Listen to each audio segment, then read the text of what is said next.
अर्थ आस्तिक के वर मांगने पर सर्प यज्ञ का बंद होना और सर्पों से बचने का उपाय। उग्र सर्वा जी कहते हैं, जन्मेजय के यज्ञ में सर्पों का हवन होते रहने से बहुत से सर्प नष्ट हो गए, केवल थोड़े से ही बच रहे। इससे वासुकी नाग को बड़ा कष्ट हुआ। घबराहट के मारे उनका हृदय व्याकुल हो गया।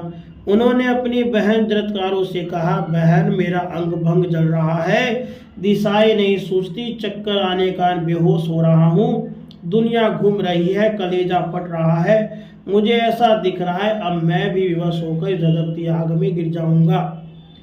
इस यज्ञ का यही उद्देश्य है। मैंने इसी समय के लिए तुम्हारा विवाह जरत्कारु ऋषि से किया था। अब तुम हम लोगों की रक्षा करो। ब्रह्मा जी के कथनानुसार तुम्हारा पुत्र आस्तिक इस सर्प यज्ञ को बंद कर सकेगा। वह बालक होने पर भी श्रेष्ठ वेद वेता और वेदों का माननीय है।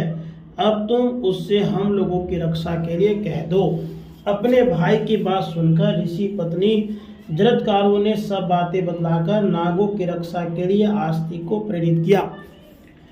आस्तिक ने माता की आज्ञा स्वीकार कर वासुकी से कहा, नागराज आप मन में शांति रखिए, मैं आपसे सत्य सत्य कहता हूँ, उस सांप से आप लोगों को मुक्त कर दूंगा।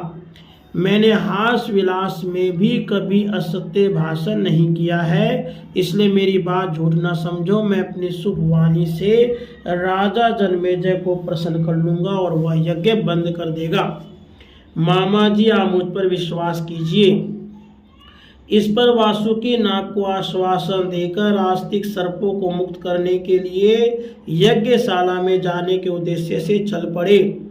उन्होंने वहां पहुंचकर देखा कि सूर्य और अग्नि के समान तेजस्वी सभासदों से यज्ञशाला भरी है। द्वारपालों ने उन्हें भीतर जाने से रोक दिया।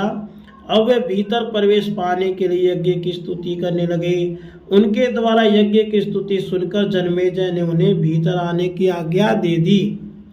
आस्तिक यज्ञ मंडप में जाकर यजमान ऋत्विज सभासद और अग्नि को भी स्तुति करने लगे।